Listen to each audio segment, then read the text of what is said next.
Kim Chiu masayang pinagsilbihan si Paolo Avellino. Sa kanilang last at recent tour ay masayang ibinahagi ni Kim Chiu ang makulit na bonding nila ni Paolo Avellino. Ayon sa aktres ay isa ito sa kanilang mga bagay na itinuturing na masayang gawin at nakakapag-unwind na din sa kanilang trabaho kasi sa mundo ng showbiz ay kailangan na nakapustura at maayos ang iyong lagay dahil ito ang kanilang puhunan. Sa isang video nga ay makikitang makulit na nag-makeup si Kimi kay Paolo Avellino. Hirit pa ni Kim Chiu ay wag siyang i-judge dahil hindi siya magaling mag-makeup sa ibang tao, ngunit para kay Paolo Avellino ay kanya itong gagawin. Isa nga ito sa mga highlights na ibabahagi ni Kimi ngayong 2025.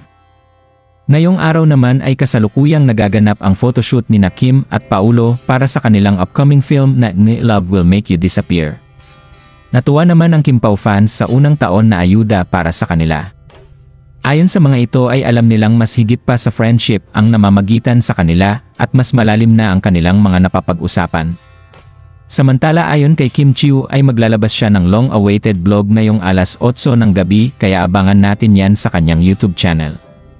Samantala, super busy na ng dalawa at nagmamadali na sila sa kanilang mga commitments upang masimulan na ang promotion ng kanilang pelikula.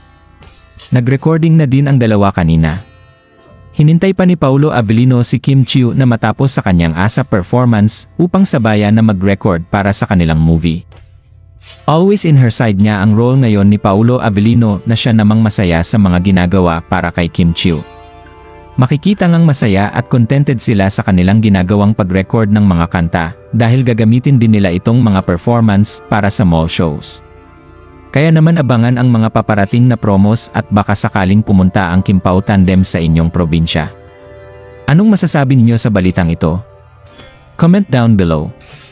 Maraming salamat sa panonood.